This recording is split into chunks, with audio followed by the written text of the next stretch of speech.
बरवे देशावर झालो, बरवे देशावर झालो, काय बोल बोलावे, लाभे लाभ दुना मला, जीव झाला दर्शनी, भाग्य झाली संत भेटी, भाग्य झाली संत भेटी, आवडी पोटी होती ती, तुका म्हणे श्रम केला अवघाला फळासी.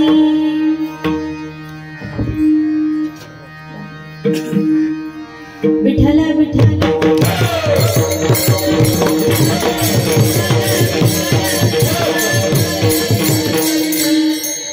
शेगाव ग्रामी वसले गजानन, स्मरणी त्यांच्या हरतील विघ्न, मनाने स्मरांतरी सद्गुरूला, नमस्कार माझा श्री गजाननाला. महायोग पीठे तटे भीमरथ्या, वरम पुंडलिकाय दातं मुनींद्रे, समागत तिस्यन्तमानन्द गन्धं, परब्रह्मलिंगं भजे पांडुरंगं,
Thank you.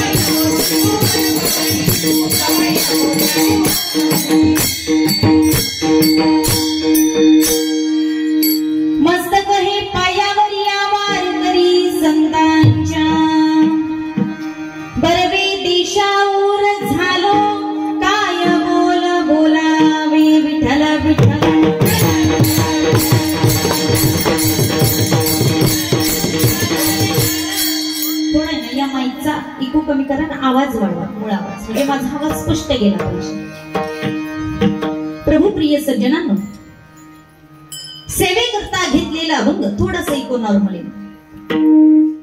प्रभू प्रिय सज्जनांनो, सेवेकरता घेतलेला अभंग संत शिरोमणी भगवंताचे अत्यंत लढिवाळ भक्त असणारे श्री संत नामदेव महाराज यांचा अवतार नवे नवे करत या समग्र विश्वाच्या कल्याणासाठी ज्यांनी पंचमवेद गाथ्याची निर्मिती करावी, हिंदवी स्वराज्य संस्थापक छत्रपती शिवाजी महाराज ज्यांच्या चरणावर नतमस्तक व्हावे, ज्यांचं नाव घेतल्याबरोबर काळानेही घाबरावं, विवेकची वृत्ती वैराग्य संपन्न जीवन भक्तीचा परम उच्च बिंदू जगतवंदनीय जगद्गुरु श्रीमंत संत तुकोबाराय यांचा अभंग सेवेकरता घेतलेला असून अभंग 4 चरणांचा आहे आणि आजचा अभंग फार चिंतनीय या करताय.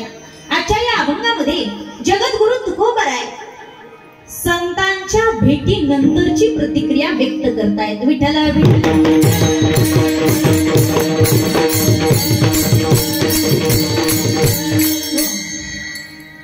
अखिल कोट ब्रह्मांड नायक करुणावरून आले, आनंद कंदम सचिदानंदम रुक्मिणी प्राण संजीवन, जगदाधार जगदीश पंढरीश परमात्म्याच्या असीम कृपेद्वारा ज्ञान कैवल्य तेजोनिधी जगाची माऊली तुमची आमची माऊली साधकांचे मायबाप असणारे श्री संत ज्ञानोबाराय जगतवंदनीय जगद्गुरु श्रीमंत संत विश्वभूषण जगद्गुरु तुकोबाराय ज्यांच्या कीर्तनामध्ये येऊन देवाने नाचावं असे संत शिरोमणी नामदेव महाराज, जे श्रीमंतही आहेत, शांतही आहेत आणि मुख्यतः संतही आहेत, असे शांती ब्रह्म एकनाथ महाराज या सगळ्या महान संतांच्या अधिकृत संतांच्या कृपाशीर्वादाने उपस्थित संत महंत ग्रामस्थ माझ्या भगिनी आई या सगळ्यांच्या उपस्थितीमध्ये नवे नवे तर पवित्र अशा पाटण गावी उपस्थित असणारे आध्यात्मिक राजकीय कला क्रीडा शैक्षणिक क्षेत्रातील अनेक मान्यवर, नवे नवे तर असंख्य कीर्तनकार प्रवचनकार, नवे नवे तर टाळकरी वृंद आणि शुद्ध श्रोते वर्ग या सगळ्यांच्या उपस्थितीमध्ये सुरू असलेला अखंड हरिनाम कीर्तन सप्ताह वर्ष आहे 52. आणि या 52व्या वर्षी कीर्तन सप्ताह प्रारंभ असताना आजचा 5वा दिवस आहे. अत्यंत महत्वाचा दिवस आहे, 5वा दिवस. आणि आजच्या या 5व्या दिवसाची सेवा माझं वाटेला माझ्या पामराकडे निश्चितपणाने आलेली आहे. म्हणून आज आपल्याला भगवत चिंतन निश्चितपणाने करायचं आहे. तुम्हाला बाहेरमुख इंद्रिय अंतर्मुख करून भगवंताशी एकरूप होऊन आजचं चिंतन निश्चितपणाने करायचं. विठ्ठला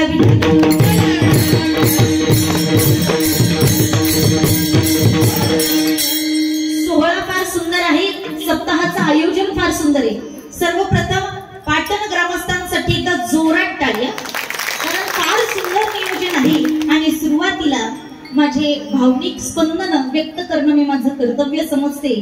जेव्हा मी आले आणि काही सेकंदांपुरतं त्या पंढरीश परमात्म्याच्या दरबारामध्ये उभे राहिले, खरं बोलावं तर विठ्ठला विठ्ठला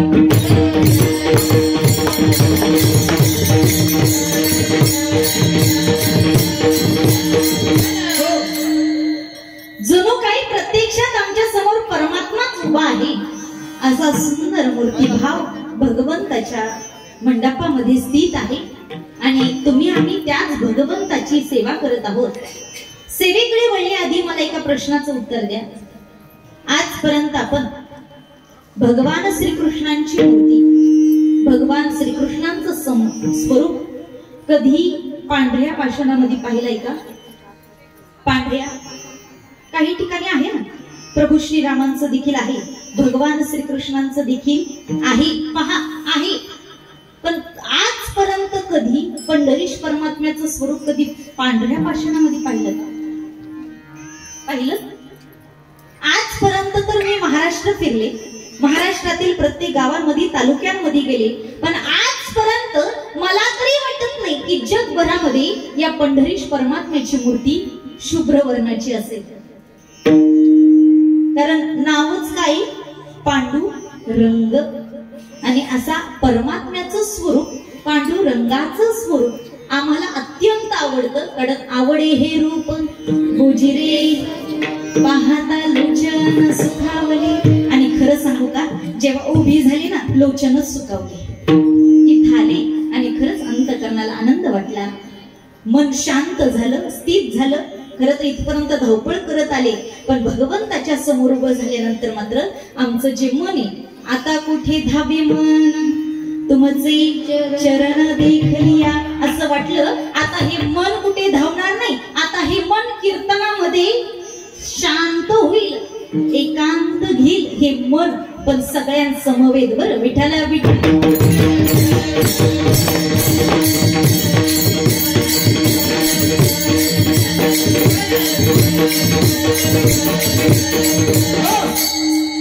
अभंग श्री संत जगद्गुरु तुकोबारायांचा अभंग आहे. अभंग फार सुंदर आहे, अभंग चिंतनीय आहे. कारण जगद्गुरु तुकोबारायांचा गाथा ज्यावेळेस आपण अभ्यासतो ना, किंवा श्री ज्ञानोबारायांची ज्ञानेश्वरी अभ्यासतो, खरं तर पाटण क्षेत्री श्री ज्ञानोबारायांची भावार्थ दीपिका म्हणजे ज्ञानेश्वरीचा पारायण सोहळा देखील या ठिकाणी प्रारंभ आहे, चालू आहे. विठ्ठल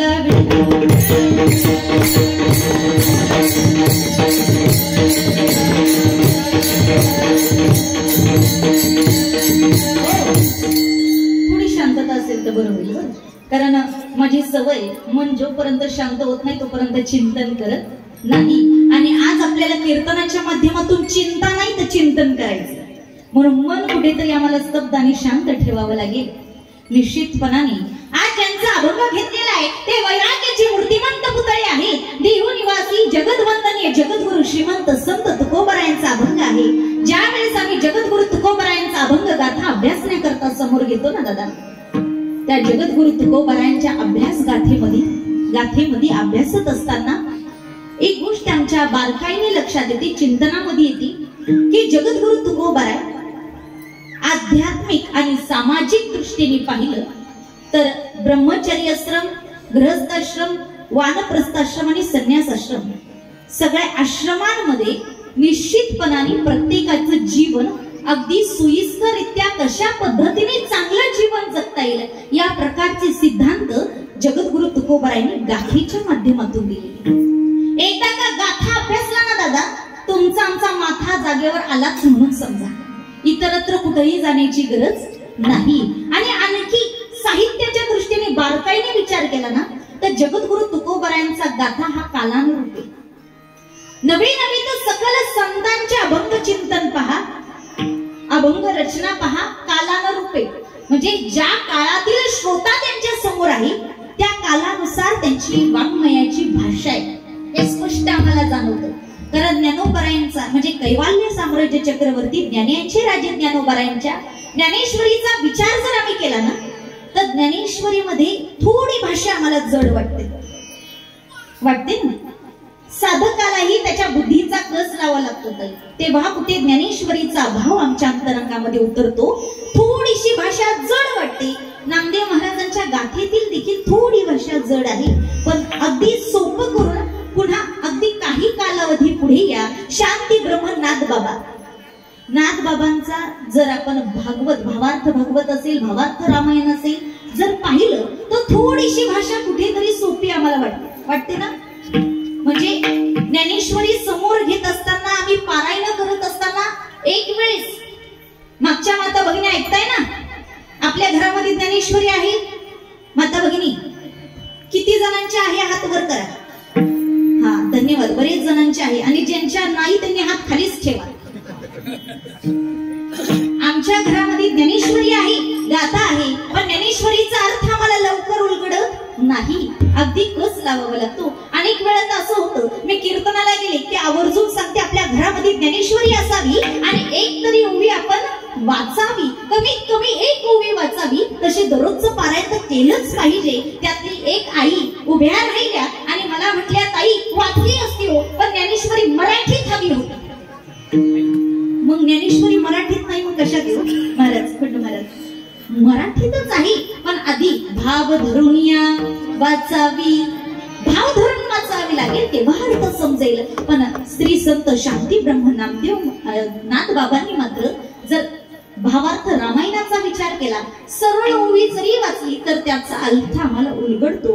पण त्यातल्या त्यात जगतवंदनीय जगद्गुरु श्रीमंत संत तुकोबाराय यांच्या गाथेतील एखादा अभंग जरी सरळ वाचला तर अर्थ लवकर उलगडतो. याचं कारण काय? जगद्गुरु तुकोबारायांच्या अभंग गाथेतील एक वैशिष्ट्य आहे दादा. अभंग गाथेमध्ये एक वैशिष्ट्य आहे. कोणतं वैशिष्ट्य आहे?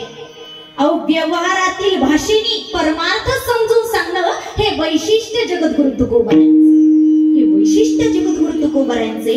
आणि म्हणून निश्चितपणाने थोडी भाषा अवघड वाटली तरी सातत्याने आम्ही ज्ञानेश्वरीचे पारायण करतो. एक भावाने आम्हाला ज्ञानेश्वरी समजते.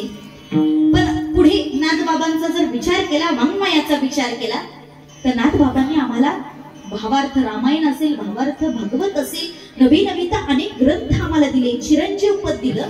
पण त्यातल्या त्यात समाजाचा विचार नाथबाबांनी केला आणि समाजाचा विचार करून त्यांच्या लक्षात आलं की या समाजाला काय पाहिजे. त्यांनी सुरुवातीला सकाळ सकाळी गावामध्ये गेली आणि गावामध्ये आल्यानंतर लक्षात आलं सकाळच्या पारी गावात कोण येतो? आता येत नाही, ती भूमिका वेगळी. पण पूर्वी वासुदेव यायचा, लोकांना वासुदेव आवडतो. पुन्हा लक्षात आलं माझ्या माता भगिनी पहाटेच्या पारी लवकर उठतात. पूर्वी हा शब्द लक्षात ठेवा. पहाटेच्या पारी लवकर उठायच्या आणि स्वतः जात्यावर गळण दळू लागायच्या आणि सुंदर उभ्या या सगळ्यांच्या कानावर पडायच्या. आणि तेव्हा कुठे कुटुंब जाग व्हायचं हे सुद्धा नाथबाबांच्या लक्षात आलं. यांना काय प्रिय आहे. आणि मग नाथबाबांनी शांती ब्रह्म एकनाथ महाराजांनी वेगवेगळ्या रचना करायला सुरुवात केल्या.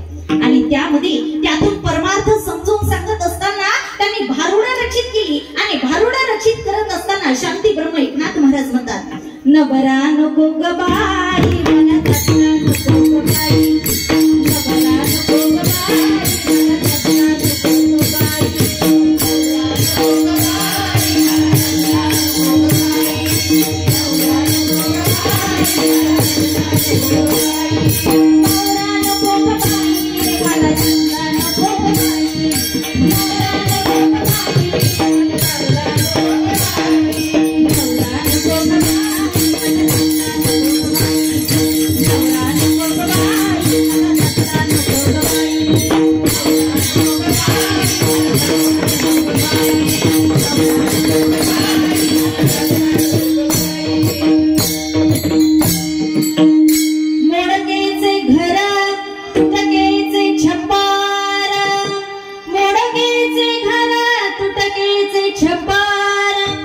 राहायला जागाच नाही मला थोडा नको बाई, थोडा नको बाई मला तसला नको बाई, थोडा नको बाई मला तसला नको बाई, थोडा नको बाई मला तसला नको बाई. आता मला सांगा, असं जर आमच्या इथं बसलेल्या सगळ्या माता भगिनींनी म्हटलं नवरा नको ग बाई, काय का अहो माझ्या सहित जर म्हटलं तर संन्यास घ्यावा लागेल ना तुम्हाला. पण ऐका, शांती ब्रह्म एकनाथ महाराज नाथ बाबा या भारुडाच्या माध्यमातून सांगतात नवरा नको, दादला नको. पण कोणता नवरा, कोणता दादला? अहो काम क्रोध लोभ मत्सर रूपी दादला, तो नवरा नको म्हणतात. पण आम्ही जर सरळ अर्थ घेतला तर मग काय होईल? सगळ्यांना संन्यास घ्यावा लागेल. म्हणून थोडीशी भाषा, वाङ्मयाची भाषा थोडीशी आम्हाला बुद्धीला जड होते. पण अगदी अलीकडच्या कालावधीमध्ये या जगद्गुरु श्री संत जगद्गुरु तुकोबारायांचा गाथा अभ्यासा आणि त्यामध्ये एक एक अभंग पहा, रचना पहा. अगदी सरळ सरळ अभंग रचना आहे. तुमच्या आमच्या बुद्धीला लगेच समजेल, उमजेल असा अभंग रचना आहे. आजचा अभंग देखील फार सुंदर आहे, 4 चरणांचा आहे. पण आजच्या या अभंगामध्ये जगद्वंदनीय जगद्गुरु श्रीमंत संत तुकोबारायांनी, थोडा आवाज कमी जास्त करू नका, एकसारखं ठेवा. जगद्वंदनीय जगद्गुरु श्रीमंत संत तुकोबारायांनी आजच्या अभंगामध्ये 5 मुद्दे मांडले होते. 5 मुद्दे, अत्यंत महत्वाचे 5 मुद्दे ऐका. हे 5 मुद्दे म्हणजे आपलं कीर्तन. शेवटपर्यंत विसरायचं. मी शेवटी पुन्हा विचारेल माता भगिनी, शेवटी पुन्हा विचारेल, मग कळेल तुम्ही श्रोते आहात का श्रोते आहात. शेवटी विचारेल. आता 5 मुद्दे ऐका. पहिला मुद्दा, आजच्या या अभंगात जगद्गुरु तुकोबराय प्रतिक्रिया सांगतात, प्रतीक्षा सांगतात, प्रत्यक्ष काय झालं हे सांगतात, त्याचा परिणाम काय झाला आणि त्यासाठी काय परिश्रम करावा लागला, हे 5 मुद्दे आजच्या या अभंगात जगद्गुरु तुकोबराय सांगतात. लक्षात आले? 5 मुद्दे: प्रतिक्रिया, प्रतीक्षा, प्रत्यक्ष, परिणाम आणि परिश्रम. हे 5 मुद्दे आजच्या कीर्तनाकरता फार महत्वाचे. मग मला सांगा, प्रतिक्रिया कोणती देतात? प्रतिक्रिया देतात आजच्या अभंगाची, बरवे देशावर झालो. प्रतिक्रिया काय? प्रतीक्षा होती, आवडी पोटी होती ती. काय झालं? प्रत्यक्ष. भाग्य झाली संत भेटी, प्रत्यक्ष. परिणाम काय? लाभे लाभ दुनावला. आणि त्यासाठी परिश्रम काय केला? तुका म्हणे श्रम केला. हे 5 मुद्दे म्हणजे आजच्या कीर्तनाचं चिंतन. विठ्ठल विठ्ठल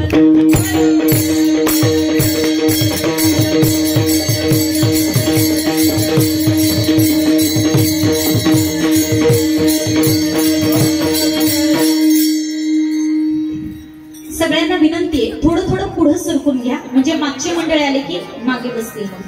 पुढे पुढे सरकून घ्या. थोडी जागा करूयात आपण मागे. विठ्ठल विठ्ठल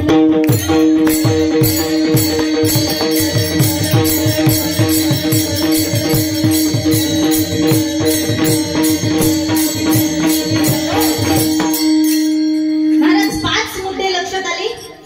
प्रतिक्रिया, प्रतीक्षा, प्रत्यक्ष, परिणाम आणि परिश्रम.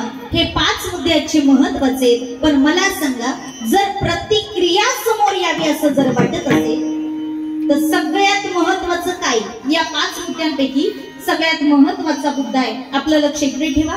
चिंतन अगदी बारकाईने करायचंय. माझ्याजवळ वेळ कमी आहे आणि म्हणून आपल्याला चिंतना करता वेळ पाहिजे. म्हणून या 5ही मुद्द्यांपैकी माता भगिनी महत्वाचा मुद्दा आहे परिश्रम. कारण कुठलीही गोष्ट श्रमाशिवाय मिळत नाही. परिश्रम केला तरच प्रत्यक्ष प्राप्त होईल. प्रत्यक्ष प्राप्त झालं तर प्रतीक्षा संपेल. प्रतीक्षा संपली तर परिणाम मिळेल आणि परिणाम मिळाला की नंतरची वाईट किंवा चांगली प्रतिक्रिया समोर. ज्यांना समजलं त्यांना धन्यवाद. लक्षात आलं? महत्वाचं काय? ना परिश्रम महत्वाचा आहे. परिश्रम. परिश्रमाशिवाय प्रत्यक्ष नाही, प्रतीक्षा संपणार नाही. प्रतीक्षा संपली तरच परिणाम जाणवेल आणि परिणाम झाला तरच त्याची प्रतिक्रिया समोर आल्याशिवाय राहणार नाही. म्हणून आजचा महत्वाचा मुद्दा आहे परिश्रम. म्हणून जगद्गुरु तुकोबराय आधी परिश्रम करतात. अभंगाचं 4थं चरण.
ज्यांच्या मधुर वाणीतून आपण प्रवचन रूपी सेवा काही वेळापूर्वी ऐकली अशा ज्ञानेश्वरी ताई वायभट यांच्यासाठी एकदा जोरात टाळ्या. पहिला मुद्दा महत्वाचा परिश्रम. परिश्रमाशिवाय काहीही घडत नाही. म्हणून आजच्या अभंगामध्ये प्रवेश झाला. जगद्गुरु तुकोबराय म्हणतात, मी श्रम केला आणि अवघा आला फळासी. तो फळासीही आला. श्रम महत्वाचा आहे. माता भगिनी, श्रमाचे दोन मुद्दे. श्रम एक परमार्थिक श्रम आहे आणि दुसरा संसारिक श्रम. तुम्ही आम्ही जो करतो तो संसारिक श्रम आणि संत महात्मे करतात तो परमार्थिक श्रम. तुम्ही आम्ही संसारिक श्रम करतो. इथं बसलेले सगळे संसारिक श्रम करतात. पण ऐका, 15व्या अध्यायातील ओवी यया फळना चुंबिता फळना तुडंबिता. ज्ञानोबराय म्हणतात, तुम्ही संसारिक श्रम कितीही करा पण या संसारिक श्रमाला फळही नाही आणि फुलही. इथं फळही नाही आणि फुलही नाही पण तरी सुद्धा आम्ही केल्याशिवाय राहतोय का? माता भगिनी, श्रमाशिवाय आहे का? इथं श्रम आहे ना. दिवसाला सुरुवात झाली की आमचा संसारिक श्रम सुरू झालाच म्हणून समजत झाला. लहान होतो माता भगिनी आपण, लहान अवघं 3-4 वर्षाचं आयुष्य होतं. 3-4 वर्ष वय होतं आमचं. आम्ही आईजवळ गेलो आणि आईला म्हणू लागलो, अगं आई जरा खेळून येऊ का? आई म्हणती, बाळा अगं हो खेळण्याचे दिवस आहे मला माहितीये, पण बाळा आपल्याला नुसतं खेळायचं नाही, स्वतःचं कर्तृत्व सिद्ध करायचं. त्याकरता अभ्यास करावा लागतो आणि मग कुठेतरी मोठं डॉक्टर नाही तर इंजिनियर होतो. स्वतःचं कर्तृत्व सिद्ध होतं बाळा, तुला अभ्यास करावा लागेल. आईने सांगितलं आणि मुलीने अभ्यास करायला प्रारंभ केला. ऐका माता भगिनी, एवढा अभ्यास केला. एक दिवस ती मुलगी डॉक्टर इंजिनियर झाली आणि एवढी मोठी झाल्यावर, कर्तृत्व सिद्ध झाल्यावर ती डॉक्टर झालेली मुलगी आई जवळ येते आणि आईला म्हणते, आई अगदी तू सांगितलंस तसं मी झाले डॉक्टर, मी केलं माझं कर्तृत्व सिद्ध. आई आता मी आराम करू का?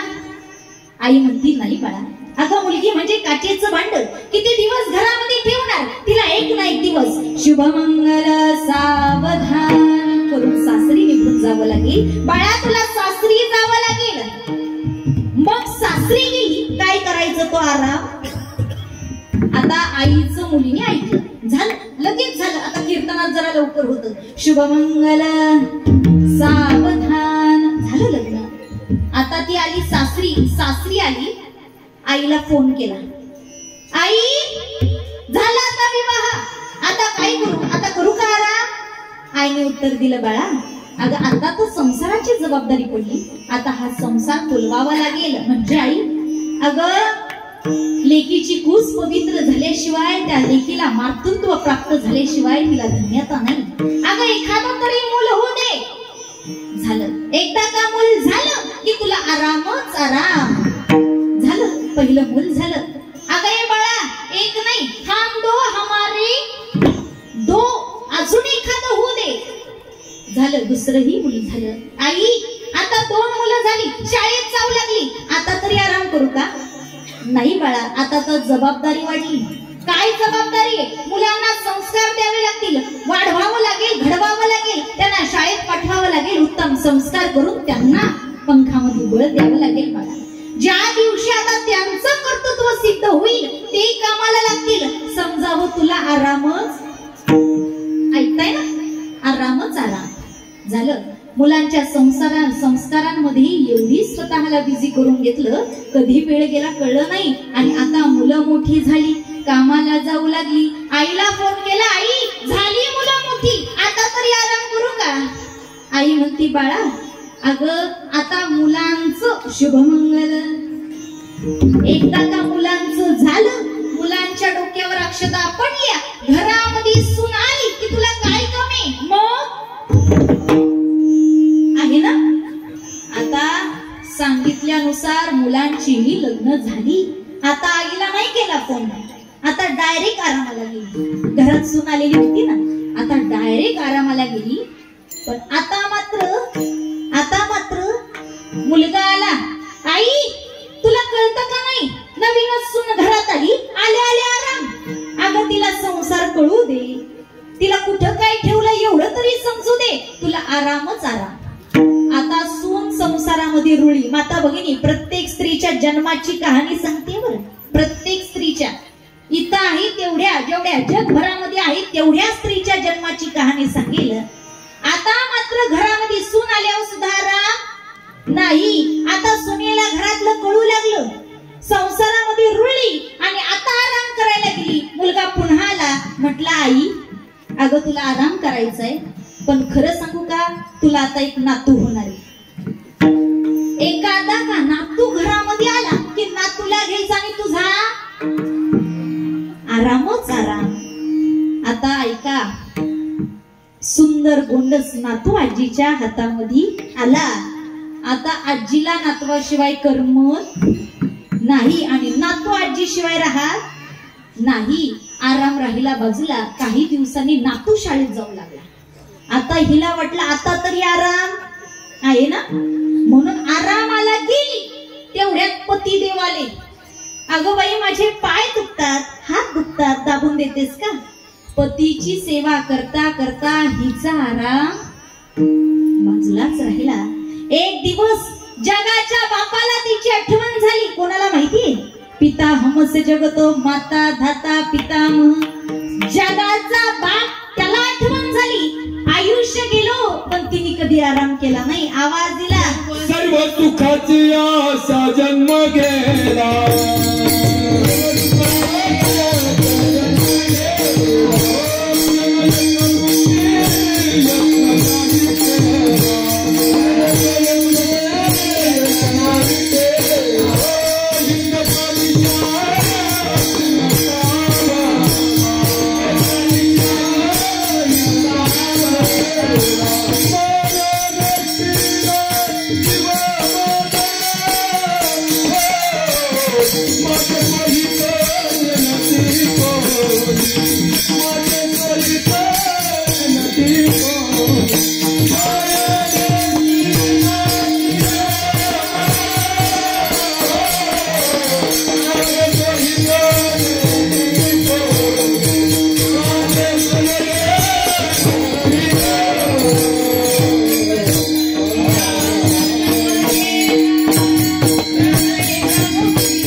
जन्माची कहाणी बरी.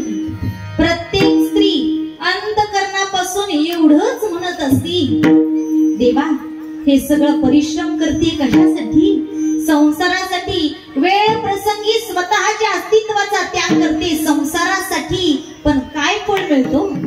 मुलगा कधीतरी आईला म्हणतो, आई काय केलं आमच्यासाठी? बरोबर, आई कुठे काय, बरोबर हे फळ आहे का संसाराचं? आणि इकडं असं, इकडं काय वेगळं आहे का? पुरुष मंडळी, आयुष्यभर परिश्रम, आयुष्यभर कष्ट आहे, आयुष्यभर कष्ट आहे, पण कशासाठी हो? फळ मिळालं आजपर्यंत. आयुष्याच्या अंती फळ एवढंच मिळालं, बाबा तुम्ही आमच्यासाठी काय केलं, याच्या व्यतिरिक्त फळ मिळालं नाही दादा. पण ऐका, हे झालं संसारिकाचं, पण परमार्थामध्ये पूर्ण फळ, पूर्ण फळ कसं ते ऐका. विठ्ठला विठ्ठल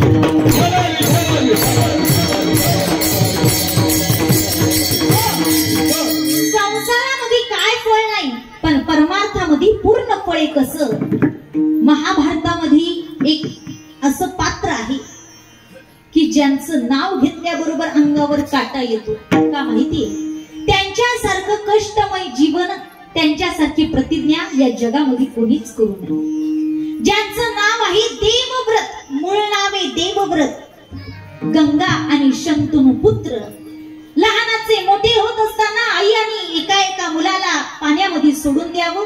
सविस्तर कथा सांगत नाही, तेवढा वेळ नाही. तुम्ही ज्ञाते श्रोते आहात, फक्त स्पर्श करून पुढे चालते. पित्याने आज्ञा द्यावी, असं करू नकोस. पण तरी सुद्धा न ऐकता जर तुम्ही मला काही बोललात, माझ्यावर हात उचललात तर तुम्हाला सोडून निघून जाईल. असे करता करता 7 पुत्र पाण्यामध्ये सोडले. 8वा पुत्र घेऊन निघाले. हात धरला, स्वतःचा हात उचलला गेला होता शंतनू राजाचा. निघाली होती, सांगितलं 8वा पुत्र तुम्हाला पुन्हा देईल. कहाणी सांगितली, हे जे 8 सोडले हे अष्टवसू शापामुळे इथे आले, आता त्यांना मुक्त करते. हा 8वा वसू प्रभास वसू, जो देवव्रत रूपाने अवतार धारण करेल, हा पुत्र तुमचा तुम्हाला समर्पित करेल. मुलगा जवळ आला शंतनू राजाच्या. पण ऐका, जगाच्या पाठीवर स्वतःच्या पित्याचा विवाह लावून देणारा एकमेव मुलगा म्हणजे देवव्रत पितामह भीष्माचार्य. पहिली प्रतिज्ञा केली, अजन्म ब्रह्मचारी राहील. पहिली प्रतिज्ञा, अजन्म ब्रह्मचारी राहील. दुसरी प्रतिज्ञा केली की या राजगादीला स्पर्श करणार नाही, त्याचा सेवक म्हणून आयुष्य समर्पित करेल. आज या राजगादीसाठी काय काय होतं आपल्याला दिसतंय, पण तरी सुद्धा हात लावणार नाही प्रतिज्ञा केली. नवे तर 16व्या अध्यायामध्ये दैवी सूत संपदा घेऊन जन्माला आलेल्या मनुष्यांची काही लक्षणं सांगितली. अभयम सत्व संशुद्धी ज्ञान योग व्यवस्थितो दानम दमश यज्ञश स्वाध्यायश तपर्जवम. माऊलीने यावर 4 उपमा दिल्या. नाना ही संपत्ती दैवी, ही गुणतीर्थाची नित्य नवी, ही निविन्य सागराच्या दैवी गंगेची आली, ही गुणकुसुमाची माळ घेऊन मुक्ती बाळ, अभंग निरपेक्षीचा गळा घेऊ सीताला, ही 26 गुण ज्योती, ही उजळून आरती, गीतात्मया प्रति निरंजना आली, उगाळी ते निर्मळे गुणयेची मुक्तापळी, दैवी शुक्ती कळी गीतावर्णीची. आणि ह्या संपत्तीने युक्त असणारे पितामह भीष्माचार्य अजन्म ब्रह्मचारी व्रत धारण करतात. नवे तर आपली दुसरी माता, तिचं नाव आहे सत्यवती. सत्यवतीचे 2 सुपुत्र, एक चित्रांगद, दुसरा विचित्रवीर्य. संपूर्ण महाभारत मांडतीवर तुमच्या समोर अगदी काही सेकंदामध्ये. एक आहे चित्रांगद, दुसरा आहे विचित्रवीर्य. दोघेही व्यसनाधीन आहेत. एकाचा मृत्यू, दोघांचा मृत्यू लवकर झाला. विवाह करून दिला पितामह भीष्माचार्यांनी अंबालिका आणि अंबिका यांच्या सोबत. आणि आधी विवाह झाल्या मृत्यू प्राप्त झाला. मग गादीला वारसदार नाही, मग काय करावं म्हणून श्री व्यासदेवांना पाचारण करण्यात आलं. आणि श्री व्यासदेवांच्या कृपेने अंबिका आणि अंबालिका यांना 2 सुपुत्र झाले. ते पहिले आहे विठ्ठल विठ्ठल.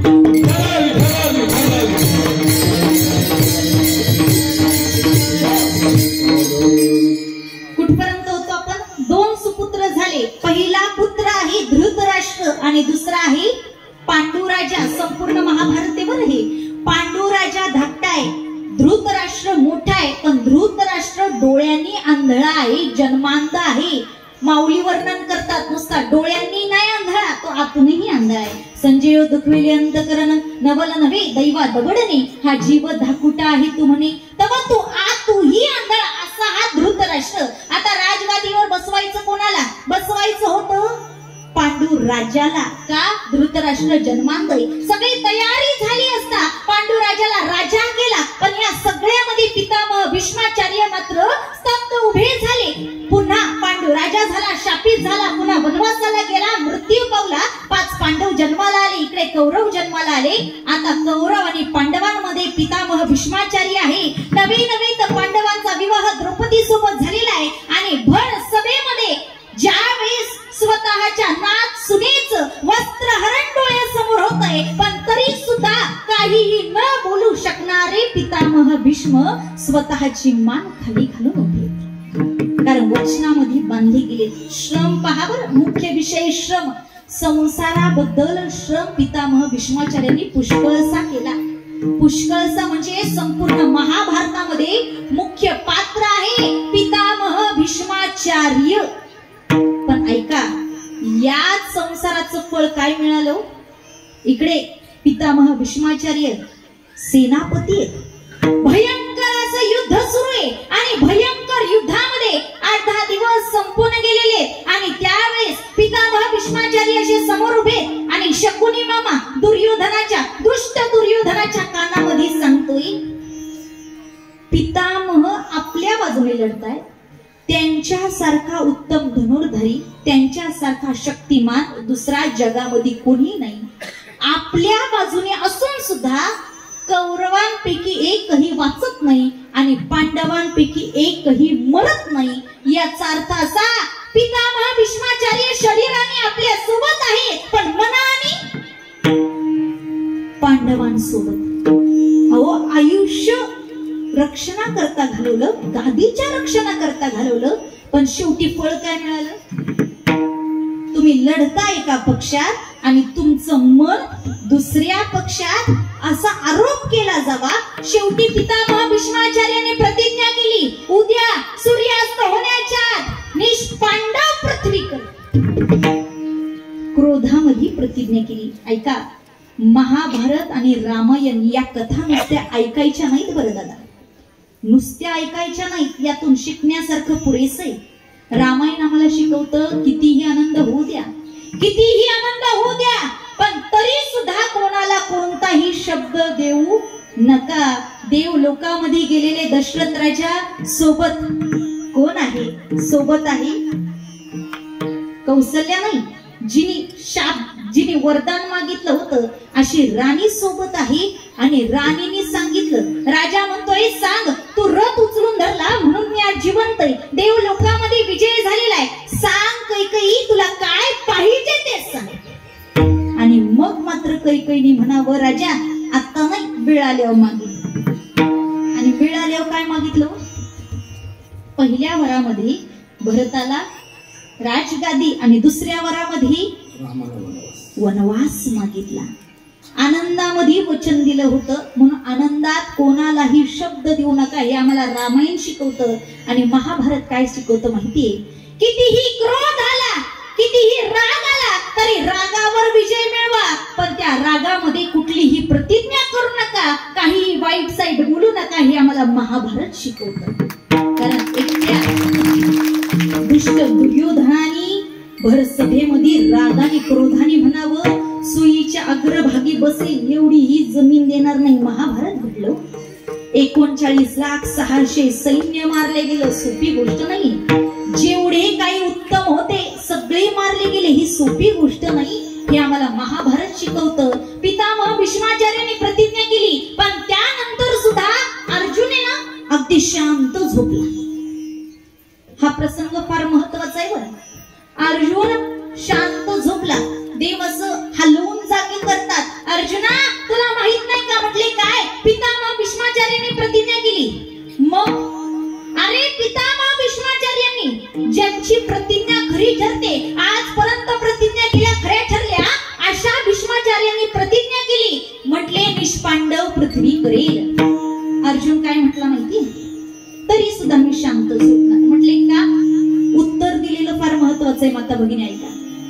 अर्जुन म्हणतोय, मी या करता शांत झोपलेलोय कारण ज्याच्यामुळे जिवंत राहायचंय ना तो अजून जागा आहे, तो अजून जागा आहे, म्हणून मी शांत झोपलेलोय. आता प्रसंग मोठा आहे, धावता सांगेल. द्रौपदीला नेलं, चरण स्पर्श करायला सांगितले, पितामह भीष्माचार्याने आशीर्वाद दिला. अगदी अष्टपुत्र सौभाग्यवती भव. या जन्मातला का पुढच्या जन्मातला? या जन्मातला. सोबत कोण आले? म्हटले चप्पल राखणार आले. म्हटले कोण? अहो पायातली पादत्राणे राखणारा. कळून चुकलं, भक्तासाठी कुठलं रूप घेऊन देव सांगू शकत नाही. चतुरातुर शिरोमणी, मला मुख्य भाग पुढे सांगायचा आहे. अहो पितामहांनी भीष्माचार्याने प्रतिज्ञा केली खरी नेण्याकरता आता अर्जुनावर वार करणार आहे. आणि अर्जुनावर वार करत असताना एक एक प्रहार सुरू आहे. भगवंताला कळून चुकलं, आता पांडव वाचणार नाही. भीष्मपणा केला खरा धनुर्धरा. भीष्माचार्यांची प्रतिज्ञा खरी करण्याकरता स्वतः हातात ते चाक घेतलं, चक्र घेतलं आणि धावून गेले. देवाने प्रतिज्ञा काय केली? हातामध्ये शस्त्र धारण करणार. आणि भीष्माचार्यांनी काय केलं? भीष्माचार्यांच्या प्रतिज्ञा खरी करण्याकरता देवानी स्वतःची प्रतिज्ञा मोडीच काढली, चक्र घेऊन धावत सुटले. आणि मला सांगायचंय, इकडे संसाराचं फळ मिळालं नाही, पण पितामह भीष्माचार्यांच्या परमार्थाचं फळ पहा. ज्यावेळेस भगवंत असे चक्र घेऊन धावले ना, भगवंत चक्र घेऊन धावतायत आणि पितामह भीष्माचार्यांनी असे हात जोडले, स्तब्ध झाले हात जोडून. पितामह भीष्माचार्यांनी हात जोडलेले आणि मी पण हात जोडलेले, बरं माझ्याकडे लक्ष. पितामह भीष्माचार्यांनी असे हात जोडले आणि पितामह भीष्माचार्यांनी वर्णन केलं. म्हटले, आज या जगाच्या पाठीवर मी देवाचे दोन स्वरूप पाहतोय. म्हटले, पहिलं स्वरूप अर्जुनाचं रक्षण करण्याकरता चक्र घेऊन धावणारे आणि दुसरं स्वरूप अर्जुनाच्याच रक्षणाकरता रथावर बसलेले, असे दोन स्वरूप पाहतोय म्हटले. आणि त्यावेळेस सांगितलं, देवा एवढीच इच्छा आहे मला, इच्छा मरणाचं वरदान आहे, जेव्हा मृत्यू होईल ना तू समोर पाहिजे. वचन मागितलं. ऐका, संसाराचं फळ शेवटपर्यंत मिळालं नाही. दुष्ट दुर्योधनाने त्यांच्यावर नाही ते आरोप केले, पण ऐका, शेवटच्या क्षणी षडपंजरावर पडलेले असलेले पितामह भीष्माचार्य ज्यावेळेस विष्णू सहस्त्रनामाचा पाठ करतायत, अगदी जवळ आलाय काळ, उत्तरायणचा असा हा काळ आणि प्रत्यक्ष जगाचा मालक समोर. हे परमार्थाचं फळ आहे बरं दादा. तुमच्या आमच्या परमार्थाचं फळ हेच आहे, कारण परमार्थाच्या अंतिम फळ एवढंच परमात्मा. शेवटच्या क्षणी देवाने दर्शन द्यावं एवढं महान फळ पितामह भीष्माचार्यांना प्राप्त झालं. धन्य जीवन झालं. मग पुनरपि जननम पुनरपि मरणम या सगळ्यातून सुटका आणि मग मात्र भगवंत चरणी विलीन झाले. हे परमार्थाचं फळ आहे. मी हात जोडून आपल्या सगळ्यांना सांगते, संसार म्हणजे प्रश्नचिन्ह आहे. एक प्रश्न सोडवला ना दादा, दुसरा प्रश्न पुढे उभा आहे. मुलाचं लग्न, मुलाचं शिक्षण, सगळे प्रश्न आहेत. पण ऐका, संसार म्हणजे जरी प्रश्नचिन्ह असेल ना, परमार्थ म्हणजे पूर्णविराम. परमार्थ जर केला, दुसरं कशाची अपेक्षा नाही. जगद्गुरु तुकोबरायांनी श्रम केला, पण सांसारिक नाही दादा, सांसारिक श्रम नाही केला. त्यांनी श्रम केला पारमार्थिक, आणि पारमार्थिक श्रमाचा त्यांना लाभही झाला, त्यांना फळही मिळालं. विठ्ठल विठ्ठल.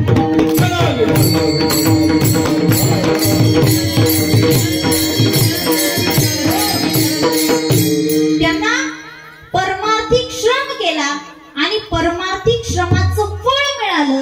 नेमकं कोणतं फळ मिळालं? अभंगाचं तिसरं चरण. भाग्य झाली संत भेटी, भाग्य झाली संत भेटी, भाग्य झाली संत भेटी, भाग्य झाली संत भेटी, भाग्य झाली संत भेटी, भाग्य झाली संत भेटी,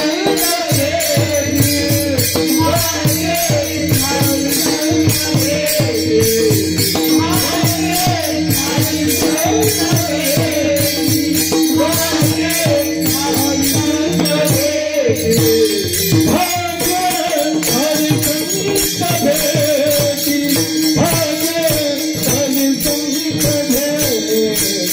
संत भेटी.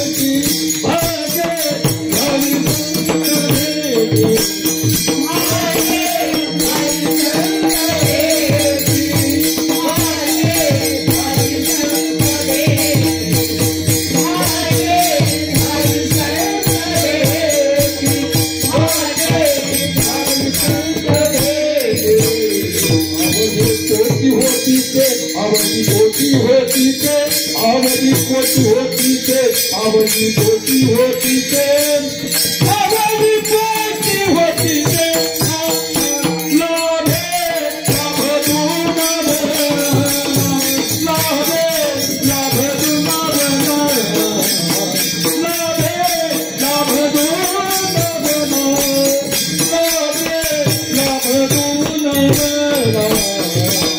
होती होती ते, आवडी होती होती ते, आवडी होती होती ते.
एकदा महाराजांसाठी जोरात टाळ्या. धन्यवाद. आपला चरणाचा प्रारंभ हा खालून वर झालाय बरं, लक्ष देतं ना. आपण जेव्हा अभंग चिंतना करता घेतला, आपण 5 मुद्दे मांडले. त्या 5ही मुद्द्यात आपला परिश्रम महत्वाचा वाटला आणि म्हणून परिश्रमातून आपली सुरुवात झाली. परिश्रम झाला. जगद्गुरु तुकोबारांनी परिश्रम केला, श्रम केला आणि त्याचं फळ प्राप्त झालं. आणि फळ काय प्राप्त झालं? आवडी पोटी होती ती. काय आवड पोटी होती ती? तर भाग्य झाली संत भेटी. प्रत्यक्ष आम्हाला संतांची भेटी झाली आणि ती सुद्धा भाग्यातून झाली. फार महत्वाचा मुद्दा आहे. जगाच्या पाठीवर कुठलीच गोष्ट भाग्याशिवाय मिळत नाही. भाग्य असावं लागतं, तेव्हा कुठे ती गोष्ट आम्हाला प्राप्त होते. पण फरक असा आहे, संत जे भाग्य म्हणतात ते भाग्य वेगळं आणि तुम्ही आम्ही जे भाग्य म्हणतो ते भाग्य वेगळं. आम्ही रस्त्याने जात असलो माता भगिनी, साधी एक फुटकी कवडी जरी सापडली ना, 1 रुपयाचं नाणं जरी सापडलं, आम्ही असं 10 वेळा डोक्याला लावतो आणि म्हणतो उजळले भाग्य आता. बरोबर ना? आम्ही म्हणतो माझं भाग्य उजळलं. आम्हाला संसारामध्ये कुठलंही भाग्य वाटतो, पण ऐका, परमार्थामध्ये तसं नाही. परमार्थामध्ये फक्त 3 भाग्य महत्वाचे. एक ज्ञानाचं भाग्य, दुसरं भक्तीचं भाग्य आणि तिसरं वैराग्याचं भाग्य. हे 3 भाग्याला परमार्थामध्ये जास्त महत्व आहे. कारण जर दिवा लावायचा असेल, बाबा दिवा लावायचा असेल तर आम्हाला 3 गोष्टी गरजेच्या आहेत. आधी दिवा हवा, तेल हवं आणि वात हवी. जर अन्न बनवायचं असेल आम्हाला 3 गोष्टी गरजेच्या. एक अग्नी हवा, पाणी हवं आणि धान्य हवं. त्याला हात सुद्धा हवे. पण या 3 गोष्टी महत्वाच्या. अगदी परमार्थामध्ये सुद्धा ज्ञान, वैराग्य आणि भक्तीशिवाय, या भाग्याशिवाय काहीही प्राप्त होऊ शकत नाही. पण आज जगद्गुरु तुकोबाराय म्हणतात भाग्य झाली संत भेटी. भाग्याशिवाय संतांची भेटी नाही हो. त्या वाहल्या कोळ्याचं भाग्य उजळलं. म्हणून ज्याला कायम फक्त सामान्य मनुष्य भेटत होते, भाग्य उजळलं म्हणून त्याला श्री संत नवीन नवीन जगाच्या पाठीवर त्रैलोक्य भ्रमण करत असे नारद. त्या सभे गोविंद फिरत असे, त्याच्या मागे मागे भगवंत फिरतात. अशा नारद महर्षींची भेट व्हावी, हे भाग्य उजळलं. नवे नवे तर जगद्गुरु तुकोबाराय स्वप्नामध्ये असताना स्वप्नामध्ये दृष्टांत झाला.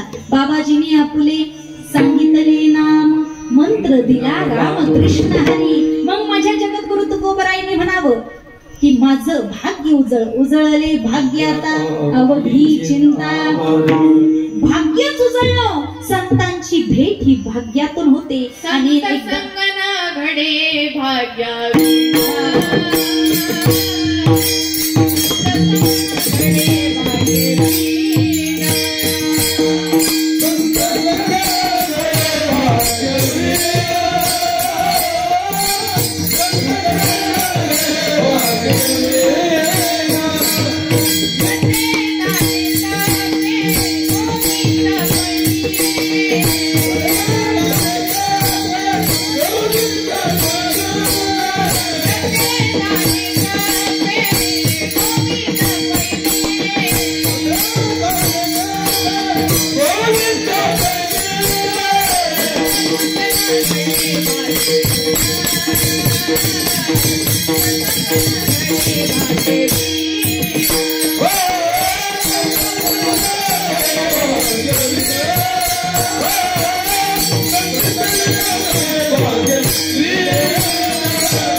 संत संग न मिळे भाग्या बिन. भाग्याशिवाय प्राप्त नाही.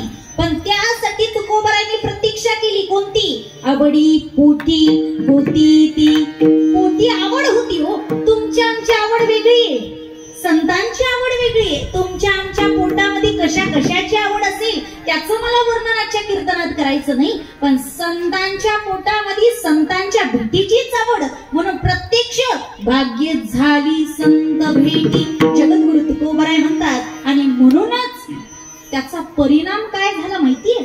लाभे लाभ तुनावला जीव झाला दर्शने. दुसरं चरण सरळ धावतं घेतं, वेळ अगदी कमी आपल्या जवळ.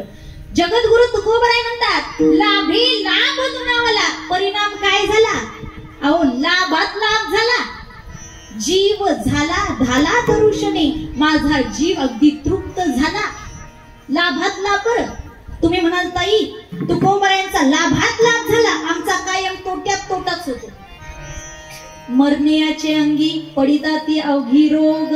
एखादा मनुष्य मरणारे, पण त्याच्या शरीरावर समग्र रोग येऊन पडतात, तोट्यात तोटाच नव्हता. मागे करोना येऊन गेला, आधीच व्यवहार बंद, सगळे घरामध्ये बसले आणि त्यातल्या त्या दवाखान्याला 5-6 लाख घालवावे लागले. तोट्यात तोट्यात तोटा झाला.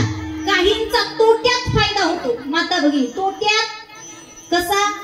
रात्रीची वेळ होती, चोर चोरी करायला आले. चोर चोरी करायला आले, चोरी करत होते. चोरांनी 1 लाख रुपये पळवून नेले, पण 1 लाख पळून येत असताना 10 लाखाची बॅग तिथंच विसरली. काय झालं? तोट्यात फायदा झाला ना. तोट्यात फायदा. कधी कधी फायद्यात तोटा होतो. लाखाचे 12,000 हेच फायद्यात तोटा. अहो एखाद्या श्रीमंताच्या घरी जन्म व्हावा, एकुलता एक मुलगा असावा, फायदा आहे ना, भाग्य आहे ना. श्रीमंताच्या घरी एकुलता एक मुलगा म्हणून जन्माला यावा, पण त्यांनी त्याचं आयुष्य व्यसनात घालवावं, हे फायद्यात तोटा. आणि फायद्यात फायदा ऐका. पहिला फायदा मनुष्य देह म्हणून मिळाला. दुर्लभम मनुष्य देह. हा देह मनुष्य देह मिळाला, हा पहिला फायदा इथं बसलेल्या सगळ्यांचा. बरं, पहिला फायदा मनुष्य देह मिळाला, लाभात लाभ झाला. दुसरा भाग्याचा झाला. बरं, एक लाभ झाला, दुसरा भाग्याचा लाभ झाला. कोणता? भाग्य झाली संत भेटी. लक्षात येते ना चिंतन आपल्या? एक लाभ झाला, देह मिळाला. दुसरा लाभ झाला, संतांची भेटी झाली. आणि आता मात्र जीव झाला दर्शने. माझा जीव तृप्त झाला. आता कशाचीही अपेक्षा राहिली नाही. तुम्हा आमचा जीव कधी तृप्त होतो का? समाधानी अवस्था संसाराची नाही. बरं, तुम्ही विचार केला नाही? मी मगाशी सांगितलं ना माता भगिनी, हे झालं की समाधान मिळेल, आराम मिळेल, पण आहे का?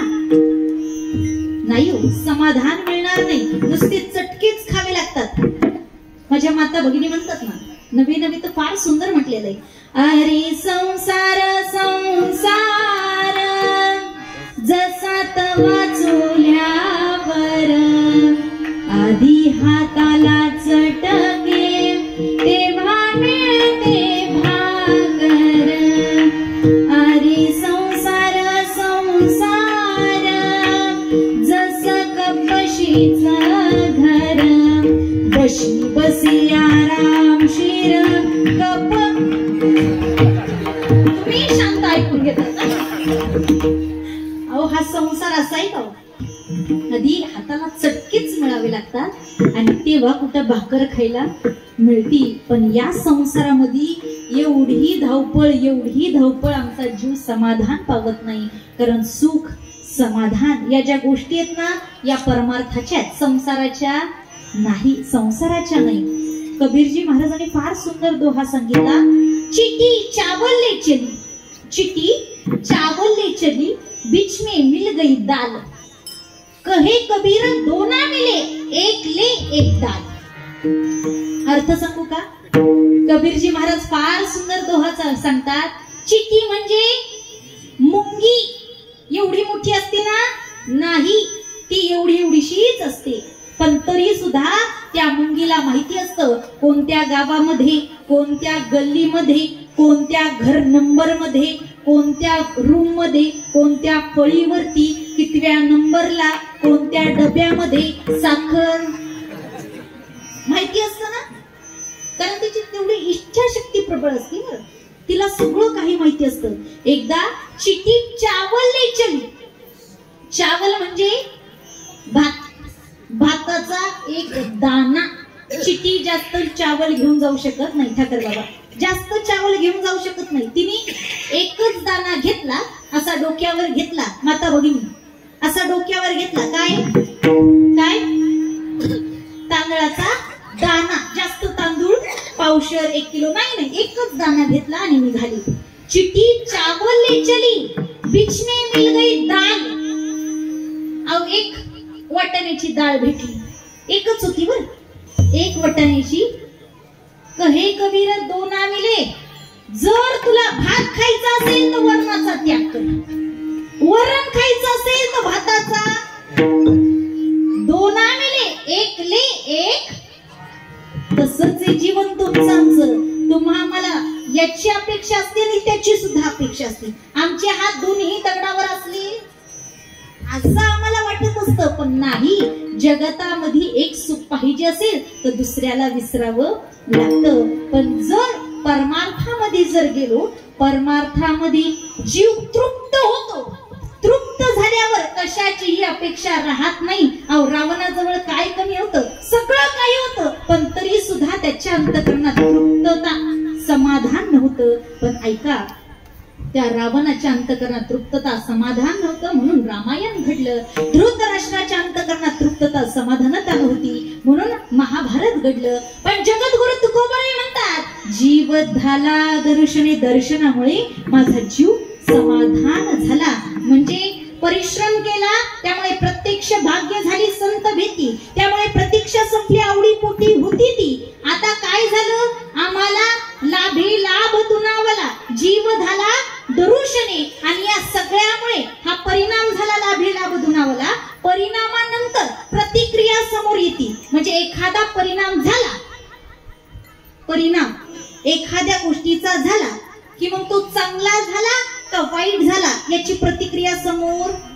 आता इथून तुम्ही घरी जात असताना, आता ठाकर बाबा तिकडनं सदापूरहून आले, आमचे खंडू महाराज तिकडनं देवघरवरून आले, आता ठाकर बाबा तिकडनं आले, असे सगळे लांबून लांबून आले. आमचे मालपोटे महाराज आले तिकडनं साते ब्राह्मणवाडीवरनं. मग सगळे लांबून लांबून आले. आमच्या अनिता ताई आल्या. पण सगळे येत असताना, इथून घरी जात असताना प्रतिक्रिया लक्षात घ्या. कीर्तन कसं झालं बरोबर ना? परिणाम झाला, आता प्रतिक्रिया समोर येतात ना. काहींच्या वाईट असतात, काहींच्या, सगळ्यांच्या चांगल्या, सगळ्यांच्याच वाईट, चांगले असतात, काहींच्या वाईट असतात. तसं तुकोबाराय म्हणतात, आता परिणाम झाला, लाभे लाभ तुनावला, जीव झाला दरुशने. आता परिणाम झाला त्यामुळे प्रतिक्रिया जगद्गुरु तुकोबाराय अभंगाच्या प्रथम चरणात. वरिवे देशा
परमेश्वरी ताईंची पिताश्री बाजीराव महाराज वायबट यांच्यासाठी जोरात टाळी. धन्यवाद. प्रतिक्रिया जगद्गुरु तुकोबाराय अभंगाच्या प्रथम चरणात सांगतात. काय प्रतिक्रिया सांगतात? बाबा रे, बरवे देशाऊर झालो, बरं झालं देशाऊर झालो. प्रतिक्रिया आहे बरं झालं देशाऊर झालो. तुम्ही म्हणाल ताई देशाऊर म्हणजे काय हो?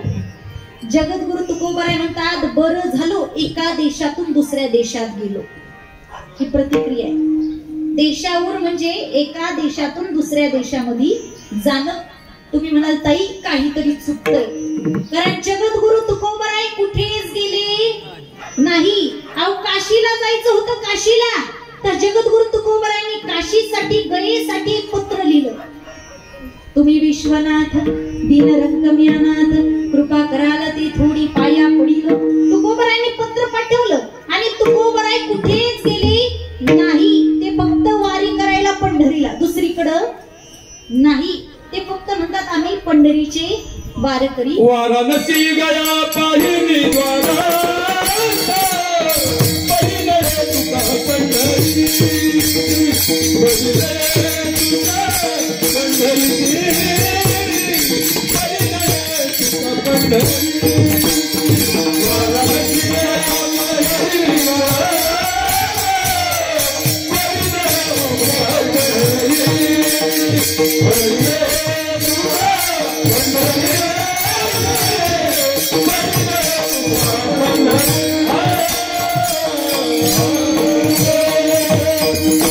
तुकोबाराय कुठेच गेले, पत्र पाठवलं त्यानुसार तिथं फक्त जाऊन आले. पत्राद्वारे स्वतः प्रत्यक्षात तिथं गेलेले नाहीत.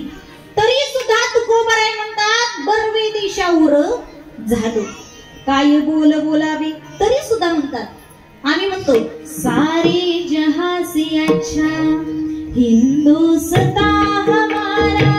ताई अहो साऱ्या जगामध्ये आमचा हिंदुस्तान महान आहे. कुठल्या देशाला आई म्हणत नाही, कुठल्या देशाला मावशी म्हणत नाही, कुठल्या देशाला आत्या सुद्धा म्हणत. आमच्या देशाला भारत माता असं संबोधलं जातं. इथली संस्कृती इतरत्र देशामध्ये नाही. मग तरी सुद्धा बरवे देशाऊर झालो. कधी गेले परदेशात? आणि जर गेले कोरोनाच्या आधी गेले का नंतर गेले? क्वारंटाईन व्हायला पाहिजे ना. मग नक्की देशाऊर झालो कधी? जगद्गुरु तुकोबाराय सांगतात मी एका देशातून दुसऱ्या देशात गेलो. याचा अर्थ असा आपल्या इथला भारत, इंग्लंड, जपान हे देश नाही. जगद्गुरु तुकोबाराय म्हणतात बरं झालं मी सांसारिक देशातून परमार्थिक देशामध्ये, याला देश म्हणतात. बरवे देशाऊर झालो, बरं झालं या संसारिक देशातून परमार्थिक देशामध्ये गेलो. का बरं झालं? कारण लाभे लाभ धुनावला. आता सरळ सांगते बरं. कारण लाभात लाभ झाला, जीव झाला दर्शने, जीव तृप्त झाला. भाग्याने संतांची भेटी झाली. जी प्रतीक्षा होती, आवडी पोटी होती ती, आणि ज्याच्यासाठी श्रम केला अवघा आला. फळासी पाचही चरण सुटले, खालून वर सुटले. बरं सुटले महत्वाचं काय? कारण 5 मुद्दे महत्वाचे: परिश्रम, परिणाम, प्रतीक्षा, प्रत्यक्ष आणि परिणाम. जगद्गुरु तुकोबारायांनी परिश्रम केला, त्याचं प्रत्यक्षात रूपांतर झालं. प्रत्यक्ष आलं म्हणून त्याची प्रतीक्षा संपली. प्रतीक्षा संपली तेव्हा त्याचा परिणाम जाणवला आणि परिणामामुळे प्रतिक्रिया समोर आली. बरवे देशाऊर झालो. तुकोबाराय म्हणतात बरं झालं देशाऊर झालो. आता कोणत्या देशात गेले आणि कसे गेले, त्यासाठी काय करावं लागतं? इथं बसलेल्यांपैकी प्रत्येकाला जायचंय ना. अमेरिकेत नाही बरं, परमार्थिक देशात. खरं तर आपण आहोत, म्हणून त्याकरता सगळ्यांनी हात वरती घ्या. मागचे पुरुष मंडळी माझं लक्ष आहे, माता भगिनी माझं सगळीकडे लक्ष आहे बरं. सगळ्यांनी घेतले का? आता सकाळपर्यंत तसेच ठेवा.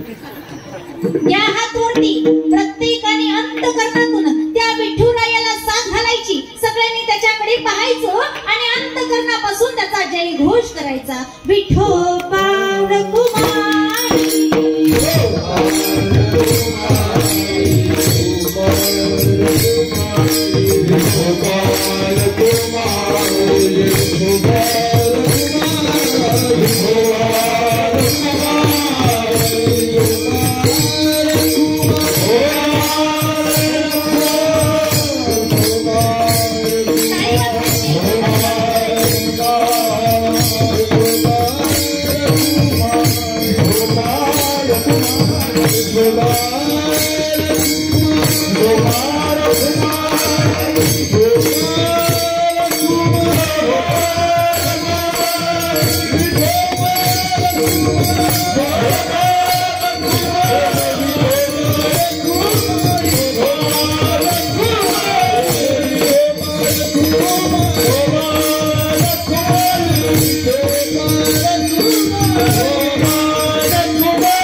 धन्यवाद.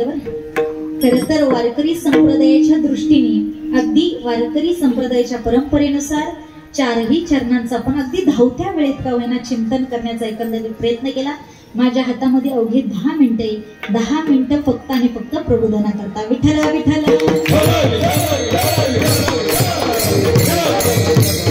खरं तर आजच्या कीर्तना करता जेवढे काही तरुण मित्रमंडळी असतील त्यांच्यासाठी एकदा जोरात टाळी बरं. कारण पावित्र्याच्या तेजाने तळपणाऱ्या हिंदवी स्वराज्य संस्थापक छत्रपती शिवाजी महाराज यांचे सामर्थ्य नसानसाच पुरत असणाऱ्या तरुणांची आज समाजाला गरज आहे. आणि असे तरुण मित्रमंडळी आपल्या गावामध्ये सहभागी आहेत याचा सगळ्यांना अभिमान वाटला पाहिजे बरं. अभिमान वाटला पाहिजे. कारण हा महाराष्ट्र म्हणजे काही सामान्य नाही दादा. हा महाराष्ट्र म्हणजे काय? हा महाराष्ट्र म्हणजे जिजाऊंच्या गळ्यातील मोत्याची माळे. हा महाराष्ट्र म्हणजे सईबाईंच्या कुंकवाने भरलेलं कपाळ आहे. आणि हा महाराष्ट्र म्हणजे माझ्या जगद्गुरु तुकोबारांच्या अभंगातील टाळ म्हणजे हा महाराष्ट्र आहे. हा महाराष्ट्र काही सामान्य नाही. आणि हा महाराष्ट्र ज्यांनी घडवला ना, हा महाराष्ट्र ज्यांनी घडवला, ज्यांच्यामुळे स्वराज्य उभं राहिलं ते हिंदवी स्वराज्य संस्थापक छत्रपती शिवाजी महाराज यांच्यामुळे उभं राहिलं. उपस्थित असणाऱ्या माझ्या या सर्व माता भगिनींसाठी ज्या रणरागिणी बनून माझ्या मागे टाळ घेऊन उभे आहेत ना त्यांच्यासाठी जोरात टाळ. कारण दादा ऐका, हे स्वराज्य उभं राहिलं आणि ते सुद्धा एका मातेच्या आशीर्वादाने. आणि त्या मातेचं नाव आहे राजमाता राष्ट्रमाता माँसाहेब जिजाऊ. यांच्याशिवाय हे राष्ट्र उभं राहू शकलं नसतं. म्हणून गुलामीच्या काळोख्यात वीर सौदामिनी कराडी आई जिजाऊंचे रूप घेऊन या भूतलावर अवतरली. तिच्या चौधरी शिवराय नामक झुंजावात जन्मले आणि छत्रपती बनून स्वराज्याचे तारणहार झाले. छत्रपती बनून स्वराज्याचे तारणहार. ऐका, तुम्ही आम्ही नवी तर त्या दैत्यांनी सुद्धा ज्या स्त्रीला अबला म्हटलं ना त्या स्त्रीमध्ये एक वेगळी ताकद आहे दादा. म्हणून यत्र नारीस्तु पूजन्ते रमंत तत्र दैवत. थोडा आवाज द्या ना दादा, मला आवाज कमी झाला. जिथं जिथं नारीचा सन्मान केला जातो तिथं तिथं देवी दैवता अस्तित्वात येत असतात. या सगळ्या माझ्या भगिनी आज उभ्या आहेत. मला अत्यानंद झाला. इकडे माझ्या आई तारुण्यामध्ये बाल गोपाळ असणाऱ्या काही भगिनी आज इथे उभा आहेत. कारण मला आनंद वाटतोय. या स्त्रिया म्हणजे काही सामान्य नाही. स्वराज्यासाठी सुद्धा ज्यांचा अगदी मनापासून पाठिंबा होता त्या म्हणजे या स्त्रियांचा. कोणी सामान्य नाही. कारण ज्या वेळेस हिंदवी स्वराज्य संस्थापक छत्रपती शिवाजी महाराज स्वराज्य उभं करत होते आणि स्वराज्य उभं करत असताना पन्हाळ्याच्या पायथ्याशी एक गाव आहे, त्या गावाचं नाव आहे नेवापूर. नेवापूर गावाचा होता शिवा काशीद. पण ऐका, त्यांनी या स्वराज्यासाठी स्वतःचे प्राण खर्ची घातले. अहो, त्या स्थिती जोहरच्या समोर जाऊन उभा राहिला आणि सबसे पार होत होते. तो स्थिती विचारत होता, बोल काय शिवा? नाही मैं हूं शिवा, नाही मैं हूं शिवा, नाही मैं हूं शिवाजी. बोल काय शिवा? नाही मी ही हूं शिवाजी. असं म्हणता म्हणता सबसे पार होत होते. एका नजरेने त्यांना ओळखलं होतं आणि त्या नजरेने सांगितलं, हे शिवाजी राजा नाही हो. शेवटच्या क्षणी वीर असणारा शिवा काशीद सहज म्हणून जातो. जन्माला आलो असलं शिवा काशीद म्हणून, मरताना शिवाजी राजा म्हणून मरतो. हे माझं भाग्य काही स्वतःची निष्ठा दाखवली. पण ऐका, मला प्रसंग पुढचा सांगायचा. ज्यावेळेस छत्रपती शिवाजी महाराजांना लक्षात आलं शिवा काशीद आता राहिला नाही, पुन्हा परत येणार नाही, राजांनी बोलावणं घडलं आणि ते बोलावणं स्वतःच ते पाठवलं होतं नेवापूरला, जिथं राहत होती शिवा काशीदची आई. आणि त्या आई जवळ निरोप गेला, छत्रपती शिवाजी महाराज येत आहेत. आणि त्या आईने काय करावं माहितीये? पंचारतीचं ताट करावं, समोर उभं राहावं, सुनेला सोबत घ्यावं. अहो, पंचारतीच्या ताटाने अगदी राजांचं मनापासून औक्षण करायला सुनेनी पुढे यावं. पण क्षणार्धामध्ये एका आईने म्हणावं, सुनबाई तुम्ही मागे व्हा आणि आपल्या शेजारणीकडे ते तबक द्या. शेजारणीने तबक घ्यावं, पंचारतीने ओवाळणी व्हावी आणि छत्रपती शिवाजी महाराज घरामध्ये प्रवेश करावे. राजे, अहो पन्हाळ्याचा वेढा सुटला, तुम्ही सुखरूप विशालगडावर पोहोचलात, मग पुन्हा इथं येणं का? अहो जायचं ना.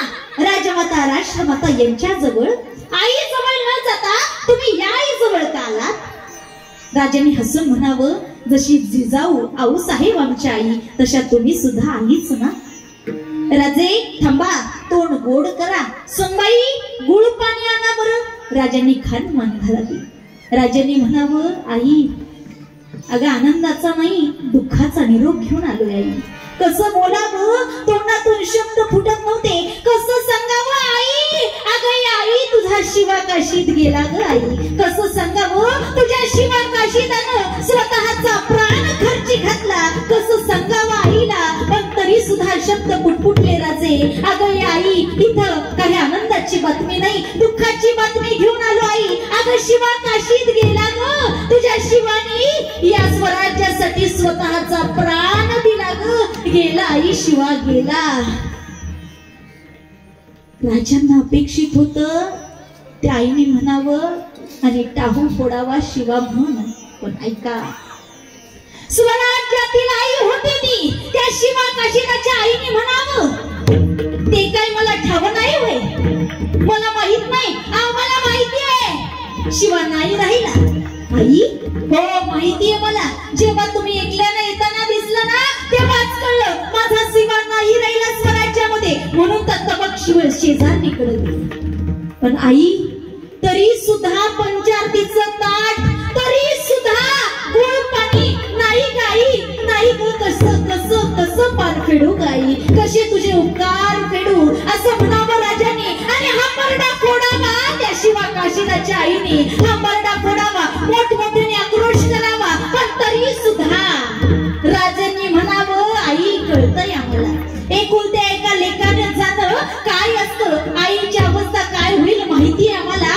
आम्ही वाचले महाभारत, त्या सुभद्रेचं काय झालं होतं आम्हाला माहिती. आई नको आक्रोश करू. तशी ताड दिशेने मोठे डोळे करून ती आई म्हणू लागली, राज कोण म्हटलं तुम्हाला राज की मी माझा शिवा गेला म्हणून रडते? कोण म्हटलं राज मी शिवा गेला म्हणून रडते? या करता रडत नाही राज की माझा शिवा गेला, मी या करता रडते त्या परमेश्वरानं, त्या देवाने एकच लेप का दिला, एकच लेप का दिला, 4-5 का नाही दिले? जर 4-5 दिले असते ना, स्वराज्यासाठी खर्ची घातले असते.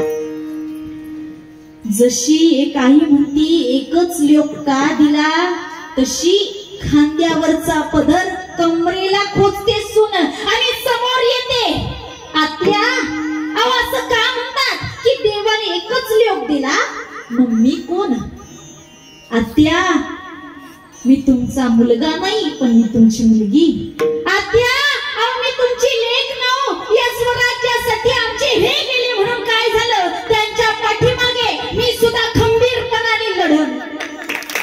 मी सुद्धा खंबीरपणाने लढन. आणि ऐका, या स्वराज्यामध्ये पहिली स्त्री सामील झाली ती होती शिवा काशीदाची पत्नी देवापूर गावची, जी स्वराज्यामध्ये लढाई लढू लागली. ती ही थोर पुण्याई होती एका आईची आणि एका होती स्त्रीची. हात जोडून सांगते दादा, स्वराज्य उभं राहिलं ही पुण्याई माझ्या छत्रपती शिवाजी महाराजांची, पण तेवढीच पुण्याई राष्ट्रमाता राजमाता जिजाऊ मासाहेबांची. तेवढीच पुण्याई या स्वराज्यातील प्रत्येक आईची की तिने स्वतःचा एक एक लेक, स्वतःचा एक एक मुलगा या स्वराज्यासाठी वाहून दिला होता. सामान्य गोष्ट नाही. म्हणून हात जोडून सांगते, मनापासून मुजरा करूयात. धन्य धन्य थोर आई शिवरायाची जिजाई, धन्य धन्य थोर आई शिवरायाची जिजाई, पूजित तो महाराष्ट्र सारा. मुजरा मानाचा मानाचा जिजाऊला, मुजरा मानाचा मानाचा जिजाऊला.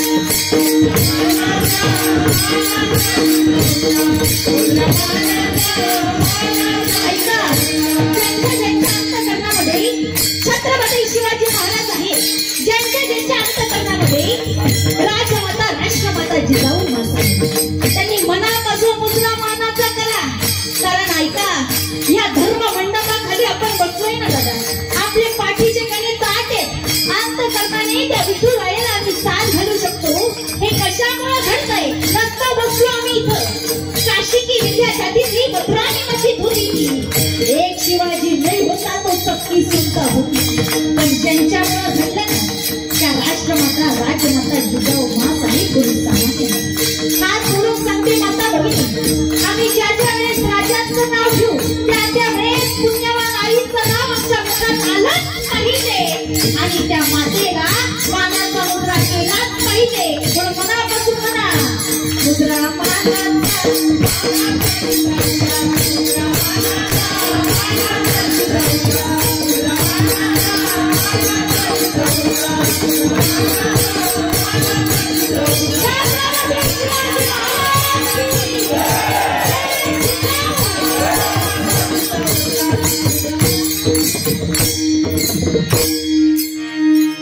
मनापासून खरं सांगू का दादा, जेव्हा जेव्हा राजांचं नाव निघतं ना, माझं अंगातलं रक्त असं सळसळत.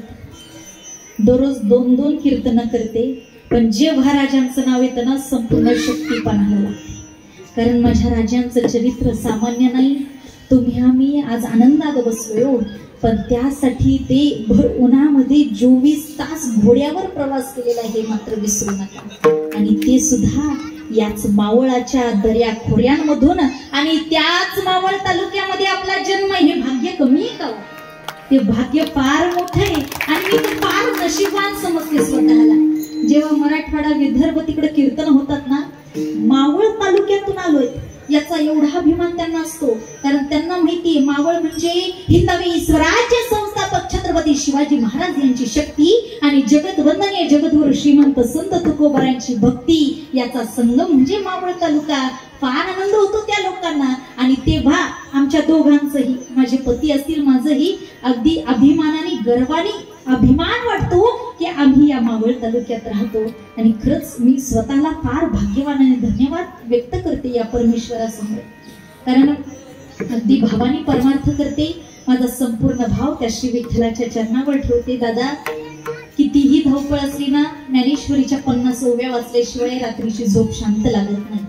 जगद्गुरु तुकोबारायांच्या गाथेतील 2 अभंग वाचल्याशिवाय रात्रीची शांत झोप नाही. कारण जगद्गुरु तुकोबाराय माऊली आणि परमात्मा यांच्याशिवाय आपलं आयुष्यच काय हो? काय आयुष्य आहे? तुम्ही आम्ही इथं जन्माला यावं आणि जन्मून एकदाच मरून जावं, एवढं सोपं नाहीये दादा. इथं श्रेष्ठ आहे परमार्थ आणि परमात्मा.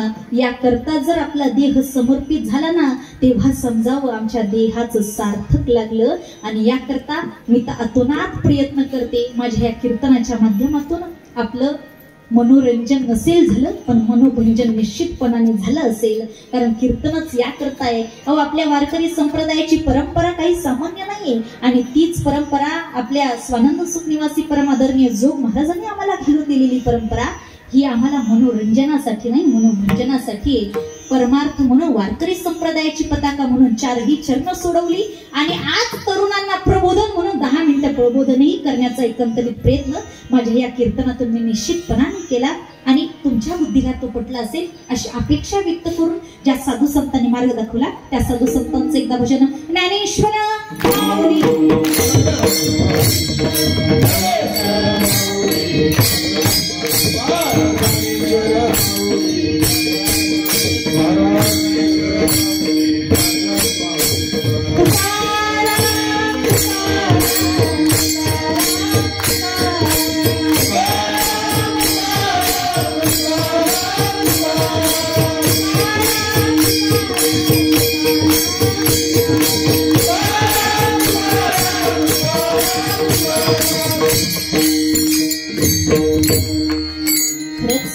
आज मनापासून फार आनंद होतोय. पाटण ग्रामस्थ मी सगळ्यांची खूप मनापासून आभारी आहे.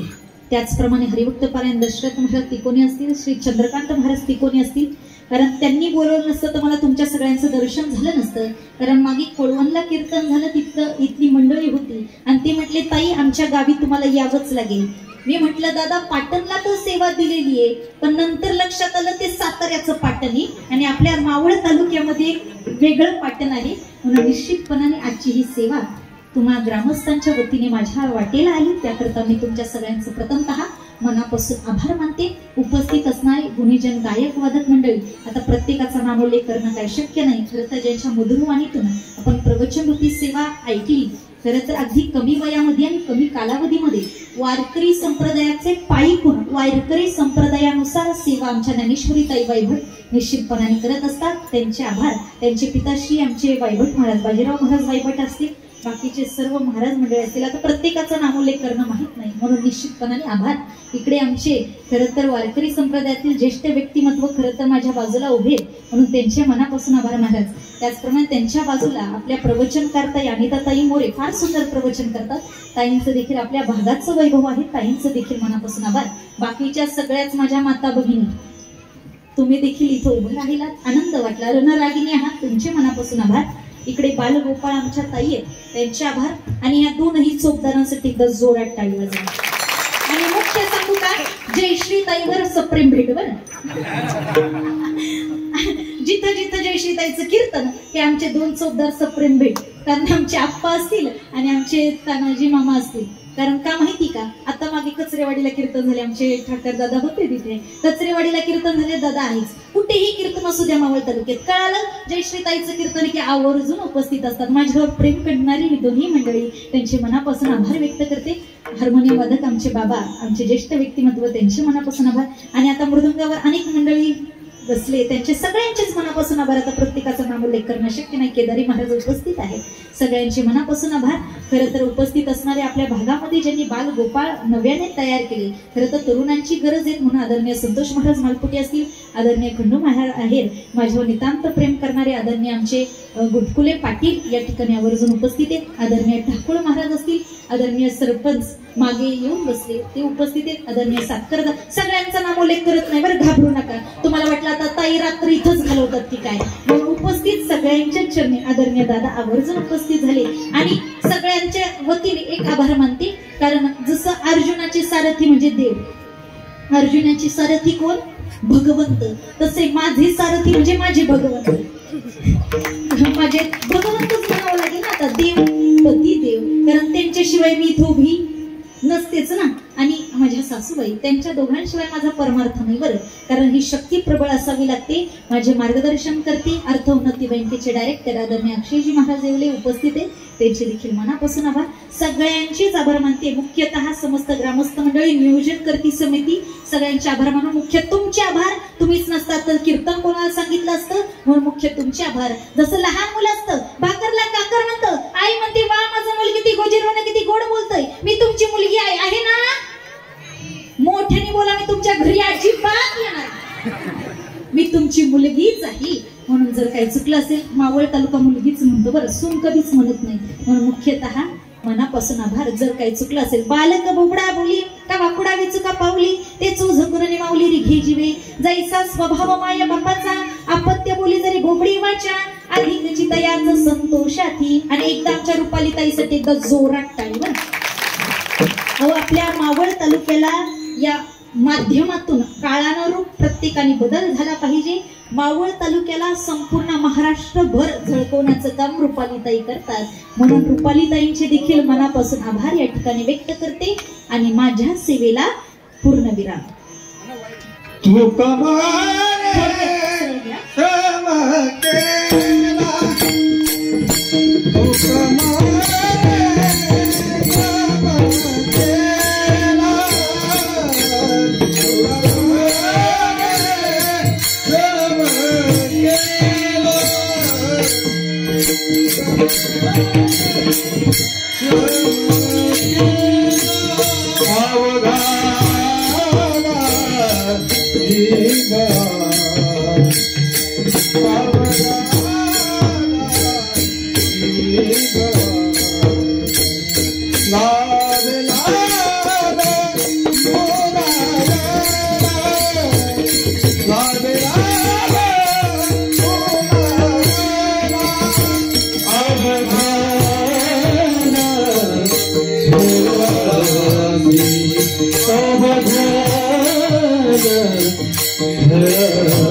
Thank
you.